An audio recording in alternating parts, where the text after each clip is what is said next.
Thank you for listening and subscribing to the Reconstructing Inclusion podcast. Also, if you haven't bought Reconstructing Inclusion, Making DEI Accessible, Actionable, and Sustainable, my book, please pick it up. We also have a Substack now under the name Reconstructing Inclusion. I'll be putting more content on that Substack before you know it.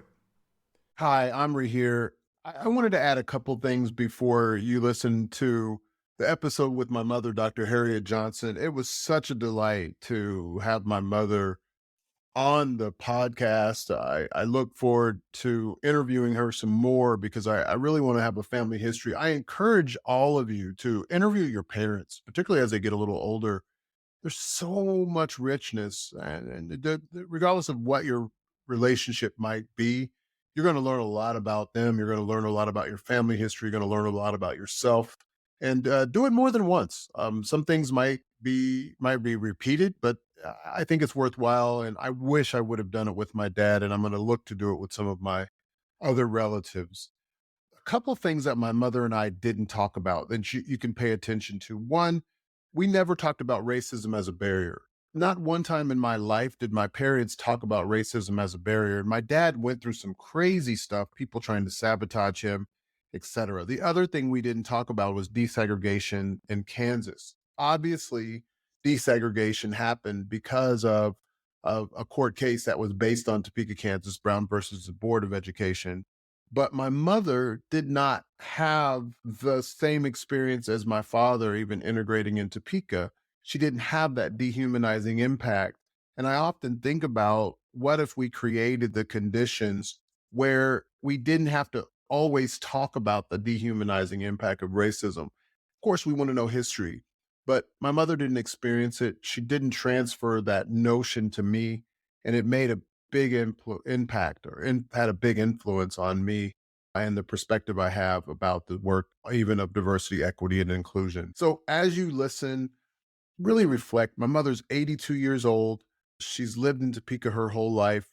She had a really tremendous experience while she was here in Switzerland. We went to France, we went to Germany, and her perspective, her wisdom, her life experience is very different than a lot of people's, but in a way, consider what her experience tells you about the breadth of who humans are, and even in the time that she grew up in the United States.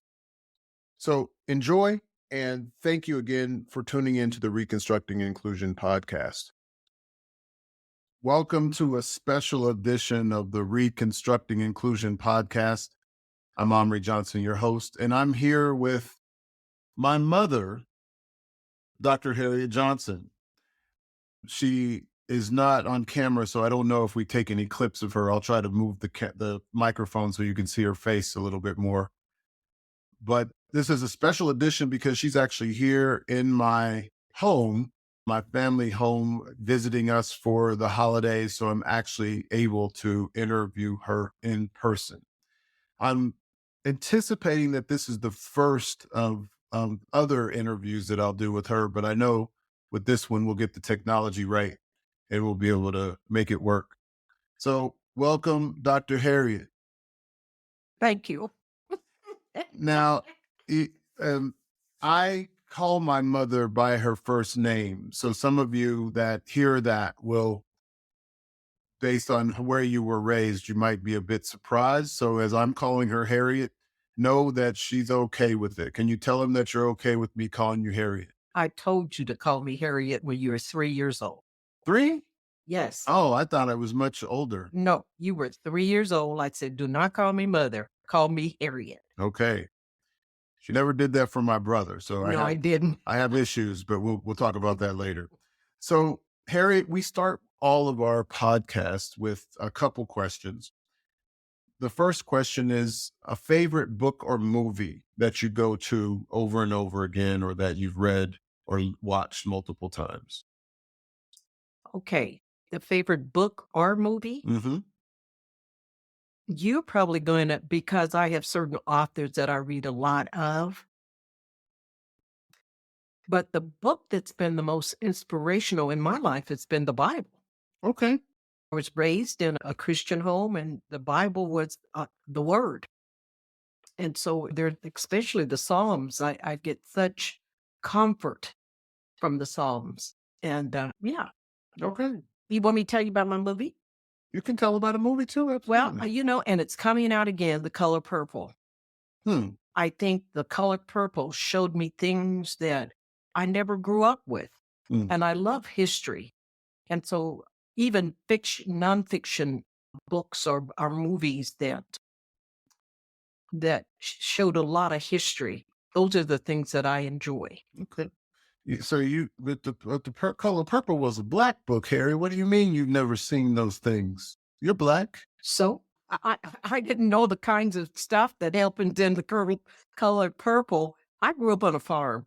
That was on a farm too. Yeah, and that was on a farm. Yeah. But it was a different kind of farm. But and I was sheltered. We were sheltered. I had older sisters that were sheltered.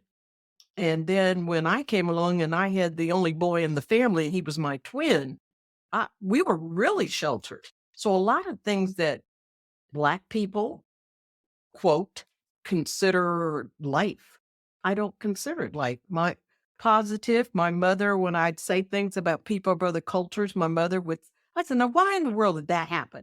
My mother would say, look in the mirror. But she never said, you're Black or you color. Or another thing she would always say, when I would come home telling her about something that happened, she would say, what did the person look like? And I said, Nancy, which was my sister, who was 3 years older than I. And my mother never commented on it. My parents never, we were just sheltered. So a lot of stuff, I'm just now learning at 100 years old. You're not 100. I tell everybody I'm 100 years old. I tell everybody I'm 100 years old. She probably will live to 100, but she's not quite there yet. What about a person or people who have inspired or influenced you? My mother. Your mother? My grandmother? Your grandmother and your grandparents. My mother and dad picked who we chose for friends and picked where we went and who we went with. And when we went someplace, like even with a cousin, my mother would say, you have a certain time and you have to come back with the same person you left with. My dad would always say, if we would talk about something that we didn't like, he'd say, it'll change in 30 days. Yeah, I remember that. And he was right. It took a month for things to change, several weeks. And so he was right about that. And then my mother, like I said, she would just tell us certain things at certain times when we'd ask questions, and she'd make us think about it. And my dad did that to us. So just, what do they call it? Discombobulating. We had to figure things out. And then when I said, well, so-and-so, yeah, they would say, yeah, that's right. That sounds familiar. Well, as I got older, a good thing that happened. When I went to K-State, although they had talked to me on the phone, when I went to K-State and I was sitting down waiting to get into my room in the dorm, the lady over the dorm came and said, well, we need you to wait just about an hour. And I'm going, really? And what I found out later was that they had moved the RA, which is called the residential assistant, from her single person room to another room with two other women, and gave me the single room because of the color of my skin. And see, I never understood that. And so my mother went to Montgomery Ward's and bought everything coordinated. Montgomery Ward's was the most famous department store at the time. And the kids thought, oh, she must be rich.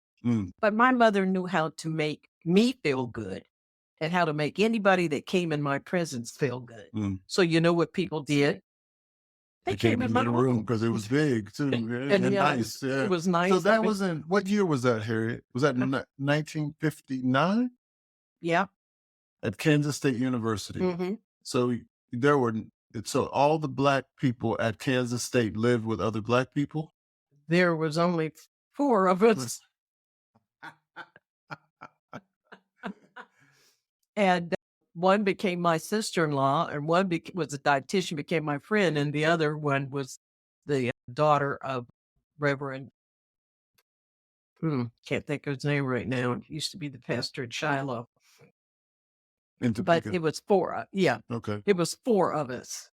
I mean, there were four Black women at K-State when I went there. Wow. So let's stay on that. You went to Kansas State University. Of the schools that are the most well known in the U.S. in Kansas, Kansas State is number 2. I'm just kidding. So my mother is number 1, but the other one is the University of Kansas, and that's who I root for in sports. Well, I do too, but I Yeah, root for Kansas K-State State too. first. If it's the Yeah. match between the two, she always goes for K-State. So you went to Kansas State for undergraduate for your bachelor's degree. What did you do your bachelor's degree in? Secondary education, speech and English. Okay, speech and English. Mhm. And then you stayed there and you got A master's in speech pathology and hearing. okay. And then you decided to get a Ph.D. Yes, later. in early childhood. Well, but you waited a while. I had kids. Ah, I guess I was one of them. Yeah, and you were the one that told the neighbors when I'm going working my job and going to K-State at night, you were the one that told the neighbors that I was the babysitter your dad had hired.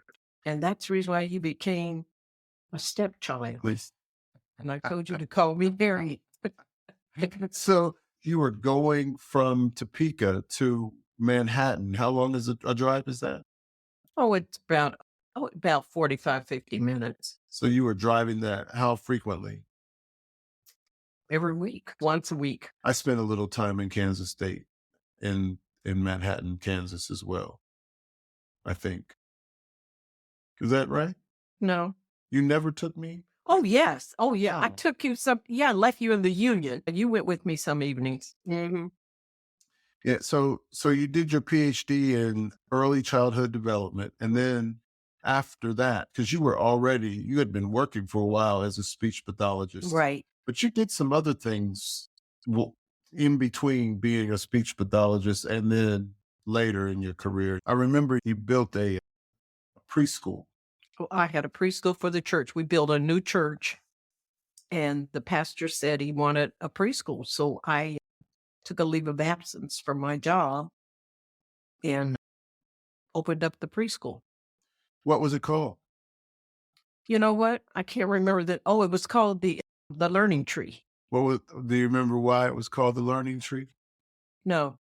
I remember there was a book Called The Learning Tree, and then right. it was turned into a movie. Right. It was a Black movie. Yes, it was. I have to look that up, so we'll put that in the show notes. But right.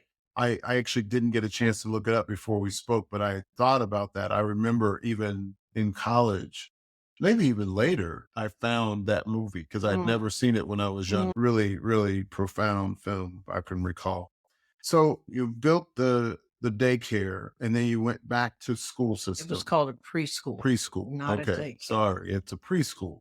Why do you make that distinction? Because it was all about learning. Mm-hmm. It was all about kids learning to make decisions at a younger age.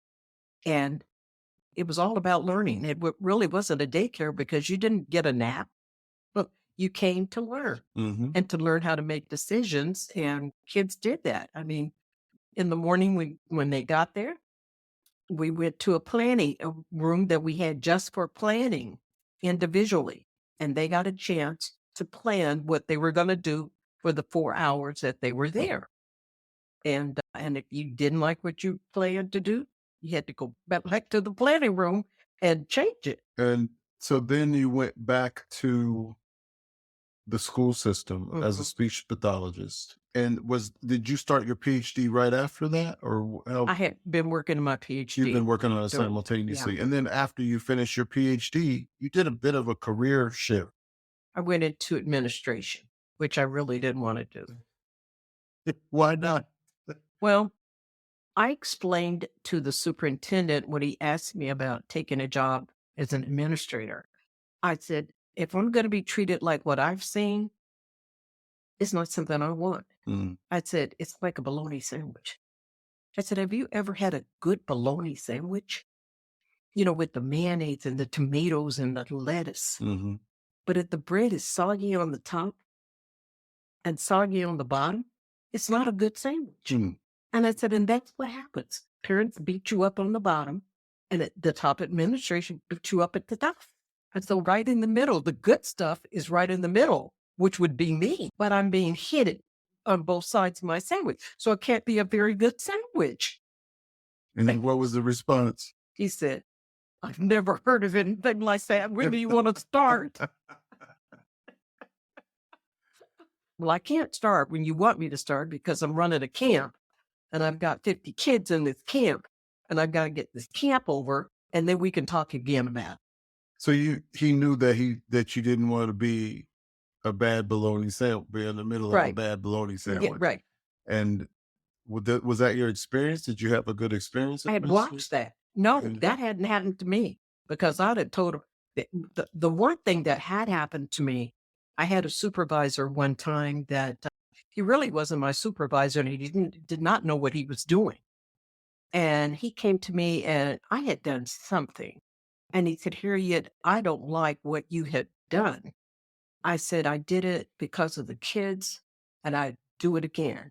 And I said, and if you ever come to me, something that I did that you felt that it was wrong, I will immediately resign and file charges against you. Or he thought it was wrong. And I forgot what it was, something I had done for a group of kids. And these were kids. But he didn't come and ask you, just automatically. No, he just automatically. Yeah. And I have a problem with that. Mm-hmm. If you haven't looked at what I have done and even talked with the person that you say this happened to, then don't come to me. And I had seen that happen and I thought, it's not going to happen to me once I become a principal. You are not going to beat me up at the top and beat me up at the bottom. And let me tell you, when I was an elementary principal, the food was not good and that they were feeding the kids. And so one day they ran out of food before my sixth graders got a chance to eat. Mm. And they sent this leftover stuff. And the kids kind of looked at it and I said to my workers in the kitchen, throw it in the trash. And I went to McDonald's and bought 60 dinners for my kids. And they didn't like that. And I said, I didn't use your money. I used my money and bought them food because they had to be at school for another 2.5 hours. And so I'm going to let my kids go hungry. It's not going to happen on my watch. I don't hear about those things happening these days. So you did an elementary principal and then you went did you do middle school as well? I refused to do middle school. I didn't even like them. I was a middle school teacher for a little while after college. It's the hardest job. It's the hardest job in the whole world. Yeah, it's so hard. I've forgotten a bunch of hormonal little kids that think that they're grown. But then you went to high school. Right. As an assistant principal. I was in high school then. I was really scared you were going to come to Topeka High School. I know. That's the only one I didn't go to. I'm so glad you didn't. That would have been hard. But you went to two schools in Topeka. Highland Park first, right? Right, and then Topeka West. And Highland Park was a predominantly Black school. Then yeah. Was the schools different in the way that you worked with the students and the staff? The difference in the schools were, at that time, Topeka West was the school where the people that had money and education sent their kids. The difference was, at Topeka West, the parents talk. The parents would say their kids were always right, even though they were wrong, even though I had to send some home because they had smoked too much weed, couldn't get up. I mean, Topeka West, I had to go to school, knock on the door and said, are you coming to school today? Get up, wash yourself up. I'm taking you back to school. You know, the parents always took up for the kids. And at Highland Park, parents didn't take up for the kids. They would say, let's get together and we'll look at this whole situation together. And then they would make the kids apologize to me for what they had done. Well, and then there were, some parents that said, my kid was right, you were wrong. But those parents came back and apologized to me. Yeah. So you went to those two schools and then you decided that you would retire from being a principal. No, What happened? Because you stopped eventually. I had a principal come to Topeka West that I had worked with when I was an elementary principal. Mm-hmm. I didn't like the way he treated kids. I didn't like the way he treated staff. And I had observed that. So when he came there, I said, I'm leaving. And so he saw my husband somewhere. And my husband told him, and he said to Larry Sr., he said, well, I'm sorry, Harriet's leaving. And he said, oh, she's leaving because of you. And I went to the university. Yeah, that's what. And you taught. What school was this? Where did you teach? At the university level, I was in Emporia State University. No, I know that, but everybody else doesn't know. Okay, I was in Boston. So, and what did you teach there? I taught in the preschool, the early education department, and elementary and early education. So you had to observe some students when they went for their practicums. Oh yeah, I had to put them in practicums and observe them. Yeah, schools all over Kansas. Big schools. But the most interesting thing is I had been observing one of my students, and it was raining, and we were outside. And I said to her supervising teacher, I said, her plans didn't talk about the rain, and what's this about? She said, no. So I went back to the I said, something's different here because we're not dealing with the same person that I've been working with. I went back and they said, oh, we didn't want you to know because we couldn't tell you she has 5 personalities, but she only has 3 left. And you've seen all 3 of them. And I'm going, oh my God. Wow. So she had multiple personalities. Some people call it disorder, and she still was functional. Yeah. Oh yeah. Very, very bright. But, and that particular day, I saw the 3rd person. And the kids, it was 2nd graders. And I mean, although it was pouring down rain, those kids were loving it. I would not give her a recommendation to teach in the state of Kansas. You wouldn't? No, I couldn't. You didn't know what she was. It was unpredictable. And I'm going, and they said, well, we couldn't not let her do student teaching or, and I said, well, why'd you put me with her? They said, because you would be understanding. I said, well, let me tell you right now. Oh, wow. You never told me about that. Oh, my God. We couldn't tell people about it. Yeah, that's true. That's true. So you retired from the university. When did you retire from there?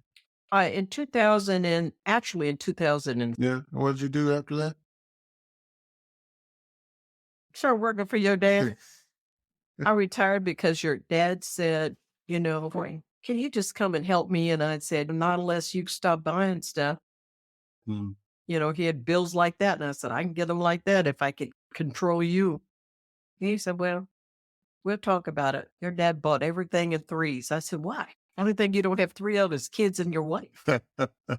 And so, yeah, I didn't know he was getting sick. Yeah. But yeah. So I'm going to back up a little bit. You grew up with 6 siblings. No. Well, you had 6 siblings, but you grew up with 2 of them. Right. Really? But the others were old because the others were older. What was it like having a family that big? Was it, because that's a big, and even in those days, it wasn't a small family. What was it like to have a family that big? Well, when my twin brother and I were born, my sisters my oldest sister's 18 years older than I. And they were 18, 17, 16, and 15 years older than us. And my mom did not take care of the older ones. We had to live in what they called now a nanny. And so we had to live in nanny until we were 5 years old. Until my twin brother and I was 5 years old. And so when we got to be 5 years old, we left the city and moved to the country. And then we didn't have a nanny anymore. Mom told Daddy she wanted to raise us by herself. And she did. So it was never like we were, because when we came along, the older ones had gone away to college. Bobby and Louise, and then Jean was 16, but she went away to college because she was like gifted and everything, but she went to Harriett. Of course, when she got out of school, she couldn't get a job because she's She 19. was too young. Yeah. She was too young to be a nurse. Yeah. So, hello, did your parents, your mother moved, grandma, Essie, moved to Kansas City with Papa Daddy? Where were they living before? Muskogee. They were in Oklahoma and they met there? They met before but they met at Henrietta. Was it Henrietta? But they got married, I think, in Muskogee. Henrietta, Oklahoma. They were in Oklahoma. Mm-hmm. And so they had, how many was Papa Daddy's? We called my grandfather Papa Daddy. I later found out his name was Irvin, but they called him Udeby. In Black American culture, you could have a lot of names and be the same person. How many siblings did Papa Daddy have? He had 2 sisters, and I forgot the other one's name. And he had 1, 2, 3 brothers. He had a brother named Cecil and one named Phil, but I don't know. I never knew the other brother. So I think it was 5 of them. 5 of them. And 6 with him, with right. Dad. And how many, and grandma had how many siblings? Oh my God. I'd have to count them on my finger. Douglas, Alice, Cecil. I think mom had 6. I think she had 6 siblings. So Douglas, Alice, Inez. Douglas, Alice, and Inez, and Mama, and then Cecil. I don't remember. Seems like she had 3 brothers altogether. I don't remember. Douglas was a sister. Just be clear. Douglas you're named after Douglas. There's Alice, Douglas, and Inez, and Mama. And then there were 6. What was that? Mama. Mom, I said yeah, Mama. Your mom. Okay. And Cecil was the youngest brother. That's 5. But it seems like there was another one that passed away before we were born. Did you know your grandparents on both sides? I didn't know anything on my mom's side. On your mom's side, or I know my grandmother because I look just like her.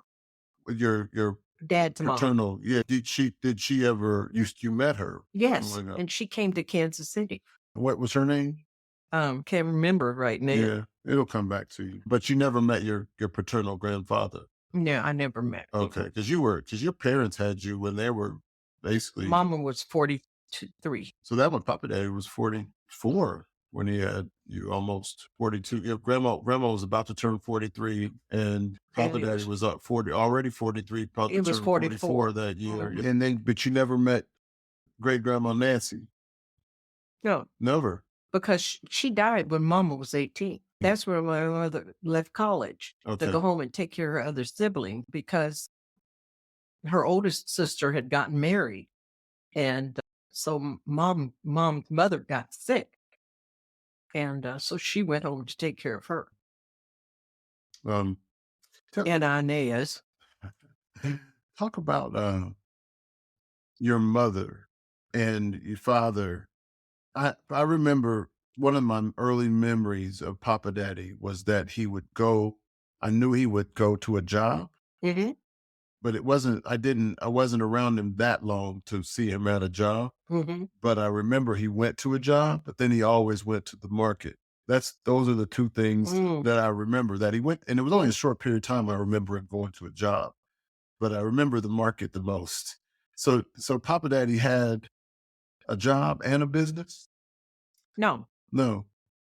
Dad worked, first of all, he worked at the packing house. And then he became a meat inspector for the packing house. And then the garden, when we moved to the country, our job for me and my sister Nancy and Harold was to get the garden. So Mama would Dad would plow the garden. And then when he was at work, we would come home from school. We would plant the garden. Mama would tell us what we needed to do. And then when the garden got up in the spring and the summer, my mother we had to shell the peas. Mhm. Me and Nancy and Harold had to shell the peas before we could go out and do fun stuff. And then we would take the produce, Mom would have it all taken out of the garden. And on Saturdays, they went to the market. Well, when we got old enough to go to college, my mother came up with all this money because the money that we made from the garden, they put in accounts for Nancy and Harriet and Harold. They put the money so that we would have tuition for college. Wow. So in modern day terms, your parents' side hustle paid for your education. Well, there wasn't a side hustle. To a lot of people, that would be to garden and you still have a job. That's a side hustle. Well, my mother didn't have a job. That's She was a stay-at-home mom. She didn't even have the nanny anymore. Miss Roxy got too mean. Yeah, but grandma also had other businesses. Well, she had she had a floor shop. She opened that when she was in her 80s, 70s, 80s. She was 75. And she used to have a thrift store. Mm-hmm. And she made soap. She was always doing something. Making stuff and selling stuff. And then you have a twin brother. Yes. And so you all ended up splitting to go to school. So you went to Kansas State, he went to Washburn. No, he went to Kansas State. And then Washburn offered him a basketball scholarship. Ah, so that's when he transferred. So the sophomore year, he transferred to Washburn and finished at Washburn. Okay. Yeah. And so I have two uncles that went to Washburn. I didn't even think about that. Because Uncle Saccone went to Washburn on a sports club, but he was already, was he still there when Uncle's? No, he was already gone. So when you think about today and you taught diversity when you were at Emporia. Yeah. What was it like to teach and talk about diversity then? Probably, I still have, we used to put a paper on the wall and one student would write and they would call out, when we dealt with the different race or ethnic group, like Hispanics, and they would write out everything that they knew that, and my classes were 99% white, white farm. Mm-hmm. Right, rural. And so, very rural. And so I was looking at that not too long ago, the different names they called, they called Asians, they called, Blacks, they called Hispanics, they called Indians, just the names. They were some of the names that they called different races of people. Some of them I hadn't even heard. But, when you come from... They were derogatory names? Some of the names were derogatory names. Mm-hmm. And it's not too much different to me in Kansas now. Mm-hmm. I mean, there's more appreciation and understanding for diversity, but the way people really feel inside, it probably hasn't changed that much. Mm-hmm. It's socially correct that when you are in a special, just like you just said, because it's socially correct, I think the kids in these rural places are more likely to be tolerant. But the deep feeling, and you can see that with all these different groups, name groups and things that have come up, they basically, the country kids and the country boys, they ain't changed. Yeah. They still, and they've been able to say, they think they can, and they do. I can wear my gun open in a restaurant, bringing my 4 kids in with me. It's just, it hasn't changed. You didn't, this is something I talk about a lot. I grew up privileged. There wasn't much that I've ever wanted for. So thank you. And sometimes it gives me a perspective that makes me a little less able to, when something happens and it might be racialized, and somebody does something that I might perceive as racial, I just don't, it doesn't faze me. I don't get upset about racial stuff at this point in my life. I think when I was younger, I might have occasionally, but now I don't.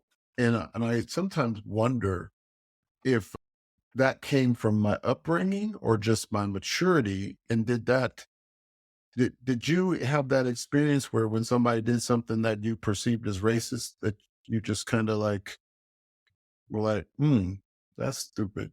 Like, how did you respond to it? Because now it doesn't even, it doesn't occur to me to respond to it anymore. My parents, like I said, when things would happen, and I'd say, "Oh, well, she looked like Nancy," or like, "Oh, she looked like Jean," because those were my light sisters. Okay, they're with red hair. Mhm. Okay, but especially Jean. That could probably pass. Oh, Jean did. Yeah. Oh, when Jean was at college in the South, she was always in trouble because she would be when they would movie theater. She would be up in the balcony, and they'd go up and get her and say, "You're not supposed to be up here." And she said, "I can be where I want to be," you know. And she wasn't trying to pass. She resented her Right. color. Right. But my parents, because there was so much diversity in our upbringing with color, that my mother always said, "No, look in the mirror," that kind of stuff. They never said to us, "Then, that person's white, that person's Jewish, that person's this. So you need to do." They never said that to us. They always said you could be as good as you want to be and as bad as you want to be, but we're always going to be here for Right. them. And they always were. So we never made a big deal about color in our family because color is just color. You can't help how you were born. I mean, you can help who you marry. And you can help how you kind of turn out to be, Mhm. but you can't, say, "I want to be born by these parents and these parents, and I Yeah, want to look like that's this." a And divine thing. yes, I mean, that you can't. I mean, you Yeah. can't choose, that. So, Yeah, I'm gonna switch to Larry D. Johnson Sr. When did you meet your now deceased late husband? well, he was hog wild and coon crazy about me. I know that, but that was That was when we were oh, 5 years old. he was hog wild, Not coon crazy when he 5 years at old. 5 years old. That's what he Oh told my brother. goodness. All right, I thought that he had done that when he was in his 20s. No, no, no, no, no. No, he did that when we was 5 years old. Oh wow! So you knew him since you were 4. 4. At the campground. Okay, We met at that's a church. campground was a church place, Mm-hmm. and but you lived in 2 different towns. Yeah. He lived in Topeka and I lived in Kansas City. Okay. And so you all basically saw each other at church events on a regular basis? No, just once a year. Once a year? Mhm. Wow. So you Yeah. saw him once a year until you went to college? No, I was a teenager. We got to be teenagers. Then I would spend the week with either Della's mom, 2 weeks with Della's mom in the summer, and I would see him at church. And then we went to camp meeting. We stayed at the campground. Right. Yeah. Right. Yeah. Those were the days. I got the end of that era that you could stay at the summer campgrounds that everybody came and we had church in 100-degree Fahrenheit weather. So you all got married in what year now? 1961. 61. And then you had my brother Mm-hmm. in 64. Or did we get married in 62? I don't remember all that. Okay. And then so you had Larry in 64. Didn't I have him in 62? No, because that would make him 8 years older than me. Oh, okay. I must have had him in 64. We had him the second year we was married. And so Dad was always going to be a mortician. Always. You knew it. Yeah. He was always going to have his own funeral. He liked that kind of stuff. He talked about it when he was young. Yeah. He should have lived to carry it through. Yeah, he did carry it through. Yeah, he did. What do you remember most about him as a business person? Integrity. Huh. Larry would say things like, if I'd say, I wouldn't be burying nobody else from that family. They didn't pay you the last time. He said, his thing was, if me, then who? And I'll go, what? If not me, then If who? not me, then who? Mm. And I'm going, But, my husband loved Topeka. He loved the people in Topeka. I never heard him say one bad thing about anybody in Topeka. Now, I did, and I do, And when he died, I said, this is a business. Lot of respect. People had a lot of respect for him, not only because he was a businessman, but he was a man of honor. Mm-hmm. And he was very caring, to the point I told him, that woman's too fat. If she falls out at this funeral, don't you pick her up. I mean, he was having back trouble. And sometimes the certain ones would just go fall out. If they saw Larry walk in, they go fall out. And I'm going, and he would just kneel down and, come on, let's get up. Oh, we don't do that no more. You fall out, you're gonna be on the floor and just call them. Mm-hmm. What is it that you think he would be saying today? Now we're here in Basel, Switzerland. Your son has moved thousands of miles away from the U.S. You're here. What would he say today if he was here? No, I would have just come to visit. He would have moved here. Once I was born, that would have been the end of his career in Kansas. I would be doing exactly what I'm doing today, visiting, and he would be here. Wow. So you would have left the living with his wife to come with his grandson? Yes.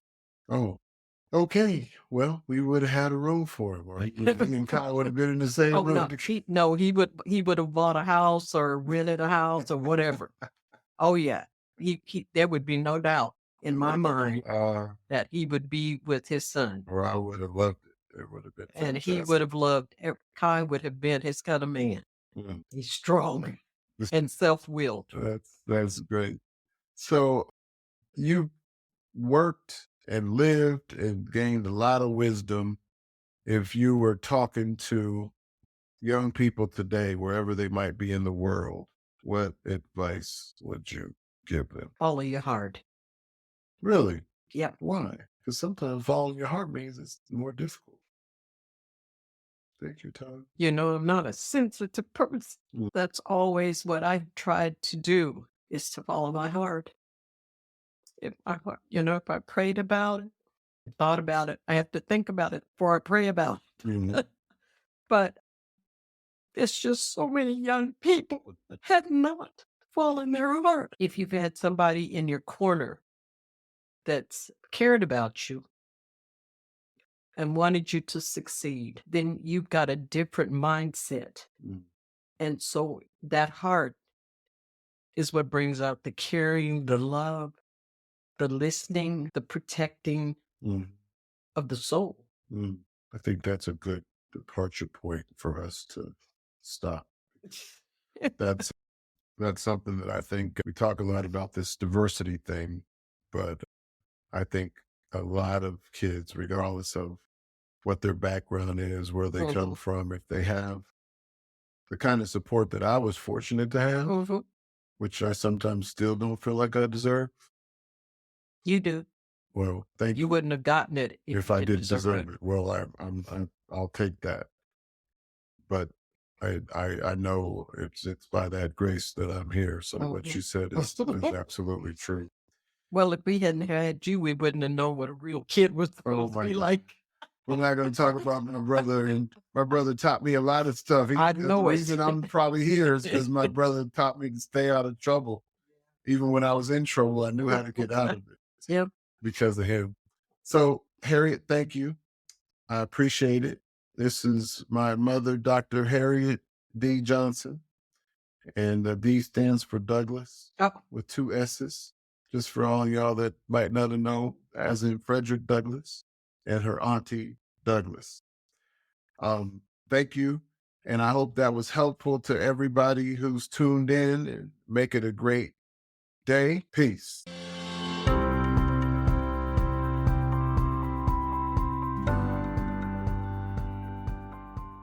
If you are committed or simply a little bit curious about how to make DEI accessible to everyone, actionable, that is, unambiguously prioritized and sustainable, aligned with personal and organizational purpose, hit the subscribe button. Make it a great day. Peace.